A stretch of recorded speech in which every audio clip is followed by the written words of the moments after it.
Hello, friends. Welcome to Wicked Wit Podcast. I'm your host, Randi Jo. Thank you for joining me today. This is episode 13, which is pretty exciting. And there are lots of new listeners. So I did just want to say thank you. And don't forget to follow, rate, and download. That support really helps the show out.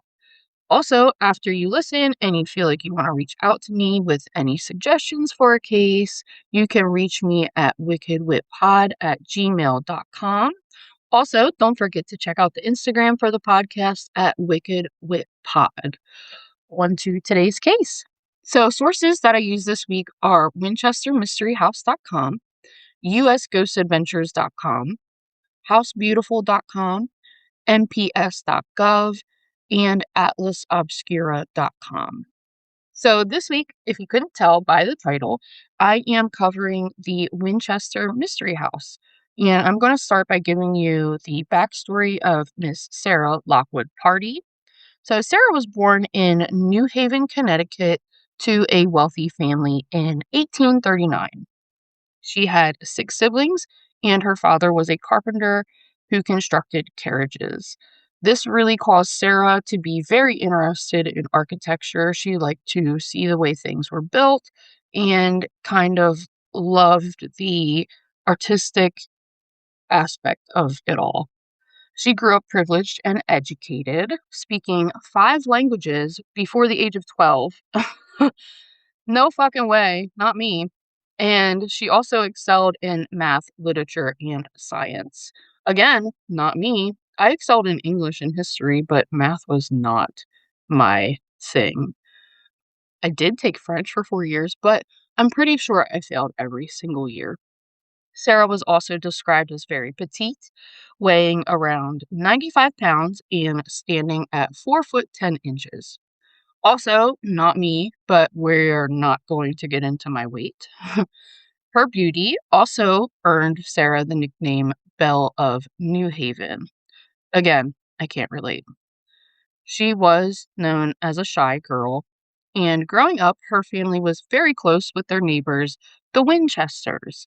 And when Sarah was ready to marry, she had married their son, William Wirt Winchester, on September 30th, 1862. That is also my wedding anniversary, not 1862, but September 30th. And although this was more of an arranged marriage, William and Sarah did really love each other and they really had a loving union. And William was able to kind of bring Sarah out of her introverted shell. And 4 years after the couple married, they welcomed a baby girl named Annie, and they named her after William's deceased sister. But unfortunately, baby Annie was born with Malaysia and passed at just 6 weeks old. This, of course, left Sarah reeling back into a reclusive state, and the couple never had any more children.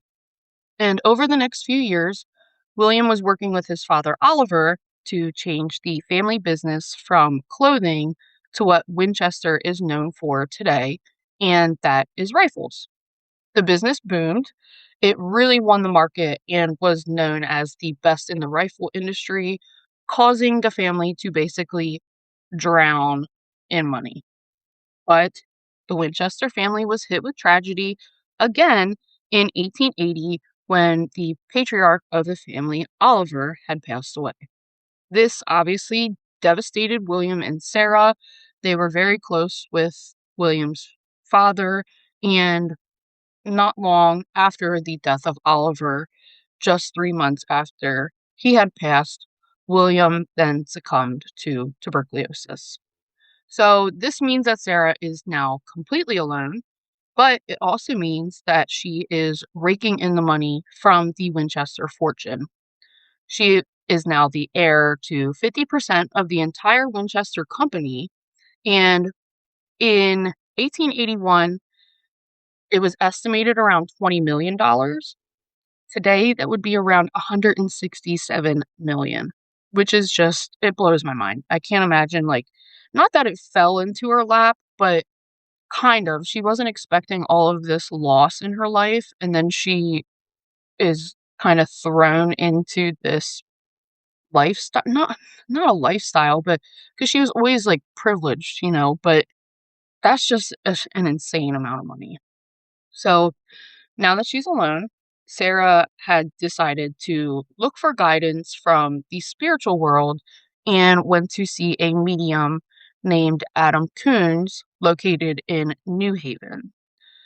The medium told Sarah that she needed to go out west and build a home, but this also came with a warning that the spirits of anyone who had died at the hands of a Winchester rifle would also be coming along with her on her travels because the Winchester fortune is to be considered blood money. And since Sarah is the only surviving heir, the spirits blame her and they're going to haunt her. They're like, "We're coming with you, girl." But Coons did present Sarah with an alternative. As long as she continued adding onto her home, the ghosts would be at bay. They would leave her alone, but if she stopped the construction on her home, she would die. Like, it's a little extreme, but I guess for the time. But Sarah's doctor did actually agree with the medium, not about the ghost, but about moving out west to a milder climate. She suffered from rheumatoid arthritis, and her doctor thought that this would ease her pain from the arthritis. So Sarah does take the advice from the medium as well as her doctor, and she goes out to California in 1885 to kind of scope out some land. And in 1886, she buys a 45-acre plot of land in San Jose, California, which included fruit and nut orchids. And it also had a two-story, eight-room farm home on the property. But Sarah had plans. She has to start, you know, doing construction or she's going to be haunted. So Sarah ends up calling her new residence Lanata Villa because it reminded her of Lanata Alavesa in the Basque area, which her and her husband used to love to visit. So construction began right away. Sarah wasted no time trying to keep the spirits at bay. And originally, she had hoped that her sisters, Isabel and Estelle, would live with her at her home with their children.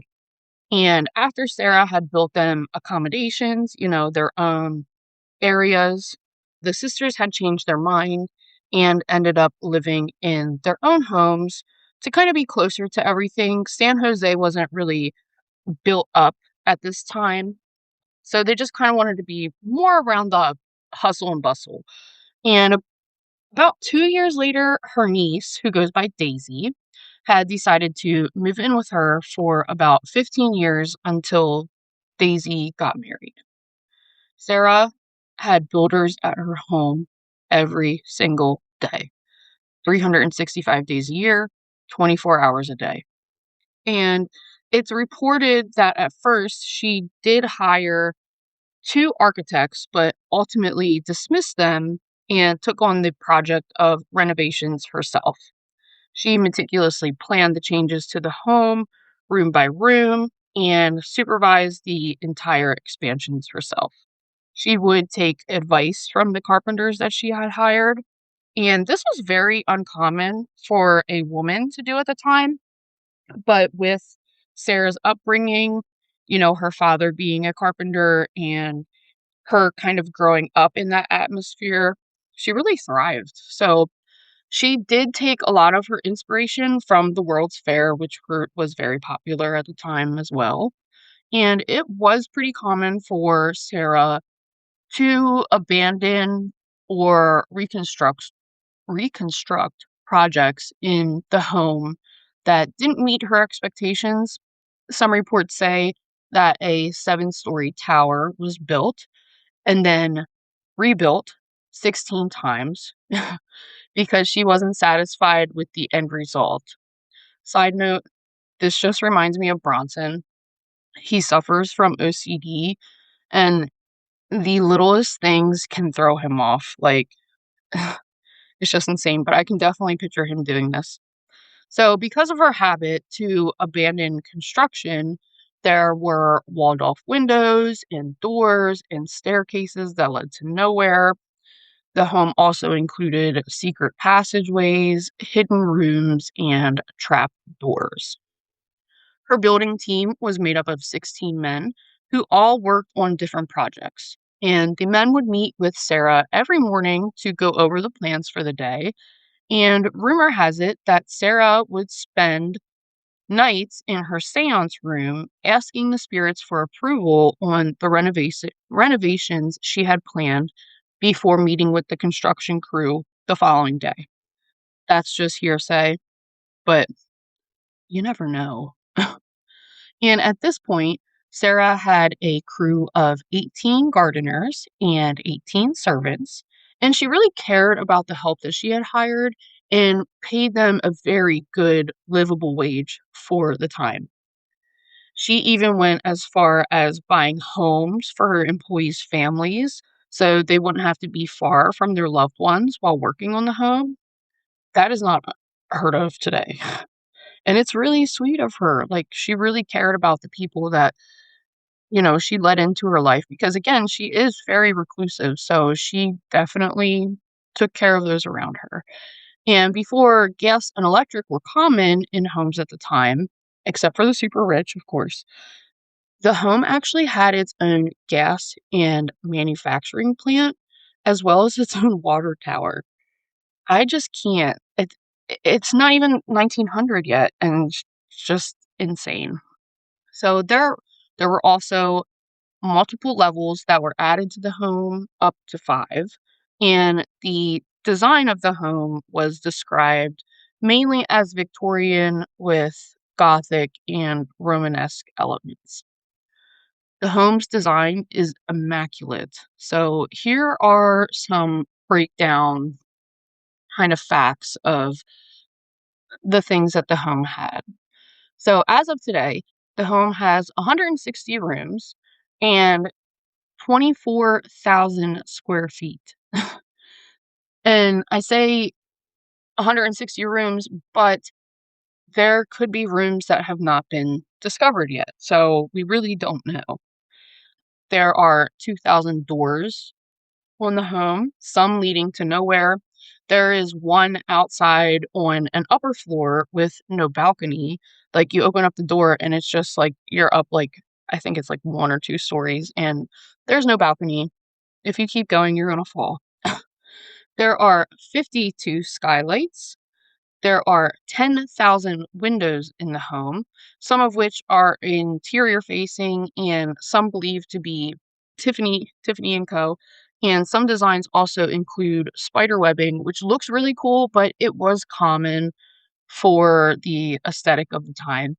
There is also stained glass, and there still are some that are kept in storage at the home.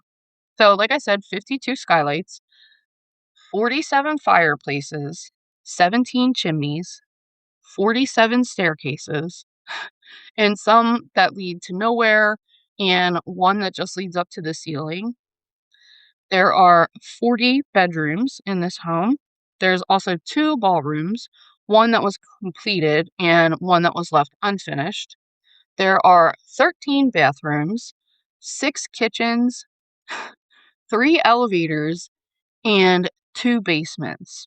And there was also said to be like a cabinet that had opened up to 30 more rooms. Like, can you imagine?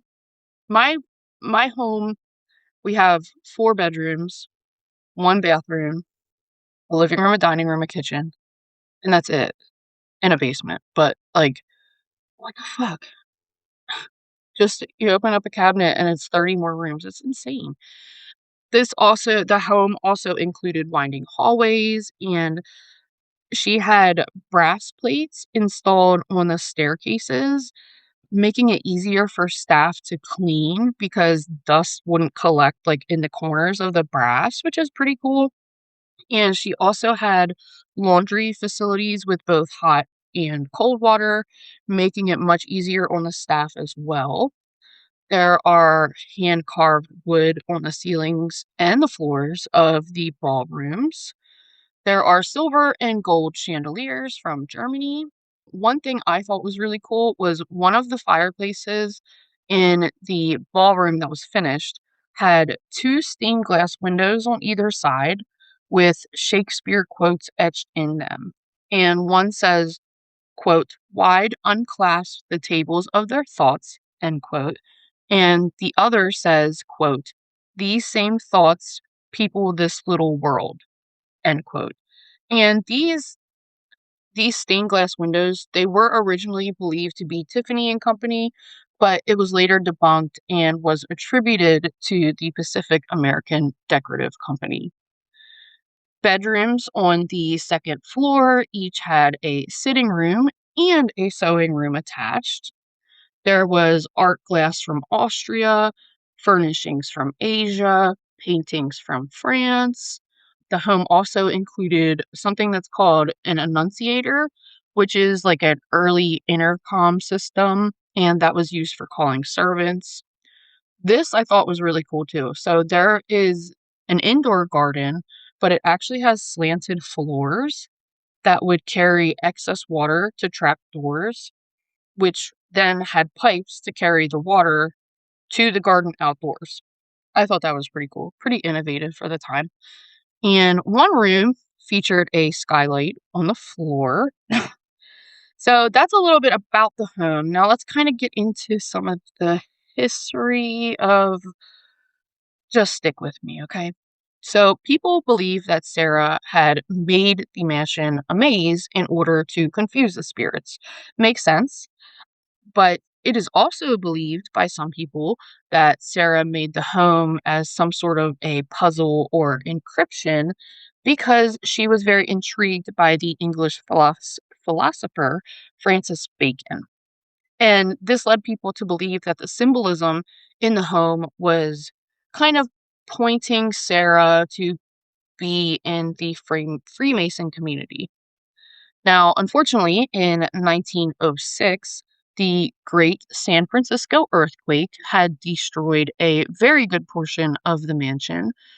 It destroyed a seven-story tower and many of the rooms on the upper floors.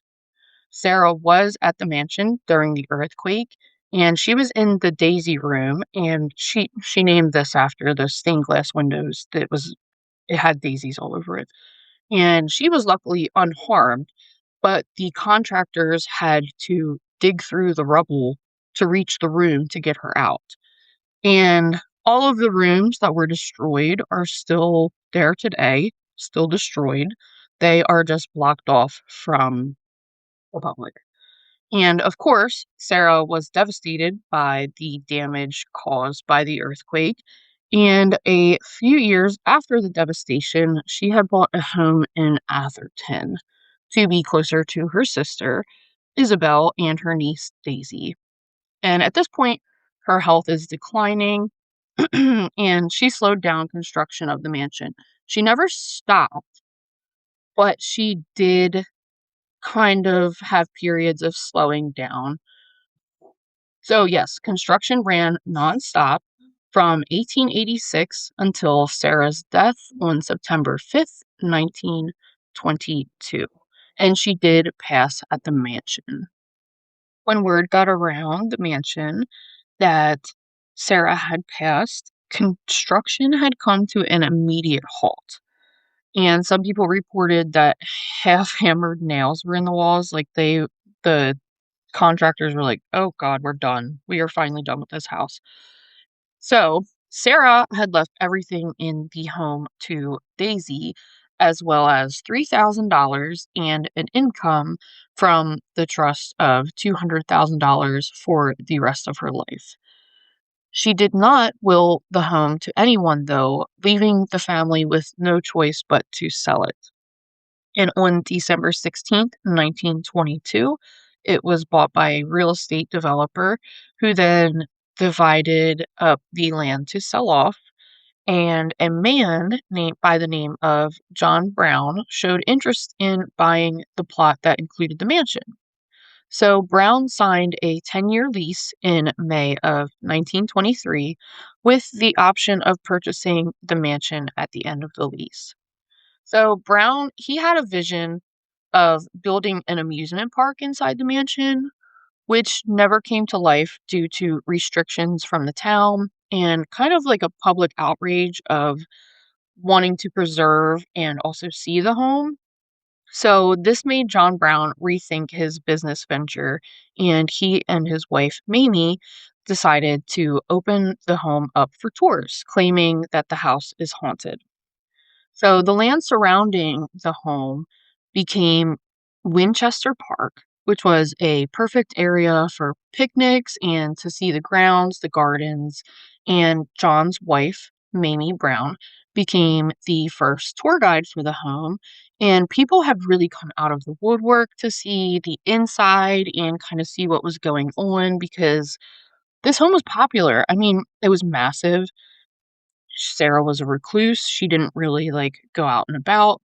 And it's reported that over 10,000 people attended the grand opening event on June 30th, 1923. One of the more famous attendees of the tour is none other than Harry Houdini. He went to the home on October 31st, 1924, Halloween, in hopes to debunk the haunted theory. So Harry Houdini, he kind of not made it his life's mission to debunk the spirit world, but he was an open skeptic. And he attended a tour with two other magicians and ended up leaving the home with, quote, more questions than answers, end quote. It is alleged that Houdini spent most of his time on the tour in the seance room, and he was one of the first people to kind of dub the mansion a mystery house, and the name stuck with it. Like they just ran with it. I mean, it really is a mystery house. Like, so yeah, it's still called the Mystery House today. So the number 13 lore, we're going to kind of talk about that a little bit. Some reports say that Sarah was obsessed with the number 13, claiming that the home has numerous odes to the number, like paneled windows, paneled ceilings, 13 steps on each staircase, which I think is pretty common. The home had 13 bathrooms, 13 windows in the bathrooms. It's also reported that she signed her will 13 times. And even today, the Winchester Mystery House, the tours there, they really do lean into the number 13 lore. So every Friday the 13th, the bell rings in the home 13 times on the 13th hour. So skeptics and people that knew Sarah had debunked this claim, stating that many of the 13 things that were installed in the home happened after her death, and the other things were just coincidence. So the things that were installed after her death kind of really leaned into the haunted claims, but it was used as a marketing tactic. So now we're going to talk about some of the hauntings. And in the early 90s, the home became vacant, but the city quickly took ownership of the home. And what they did was they placed staff headquarters on site. So the mansion was constantly looked after. And staff has claimed that they've experienced many unexplainable things, as well as tour goers kind of backing up the claims as well. It is said that the third floor is the most haunted and is no longer included in the tours today. Allegedly, the servants' quarters were on the third floor, and it apparently is so isolated on that floor that you can't hear anything going on in the rest of the home. It kind of made sense to me because this place is so big. So I'm gonna be a little skeptical about that one. I don't know. There are also reports of a mustached man being seen on the guided tours, mainly in the basement with a wheelbarrow or the ballroom working on the fireplace. And so people have realized that the man seen in the home has also been seen in pictures of crew members that have worked on the home. And apparently his name is Clyde. And there is a picture of him, which I will post on the podcast Instagram. So be sure to check that. People will also feel something kind of brushing up against them, or their shirt being tugged, or their pant leg being tugged on with no explanation of why or how.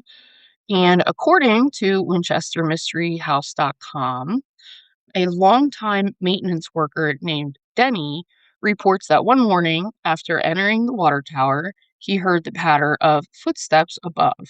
He ascended to let the trespasser know the three-story structure was off limits, but the footsteps always seemed to be one step ahead of him and one floor above.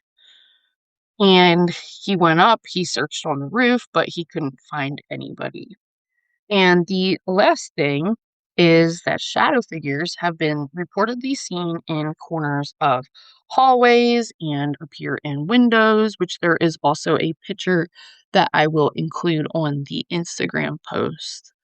So I'd love to know what you guys think, if the Winchester Mystery House is really just a piece of history, or if you really believe that it's haunted. I am kind of leaning towards it's not haunted, just because there's not really any concrete evidence of like any spirits being seen, but it is really like a beautiful piece of history, and the story behind it is super cool.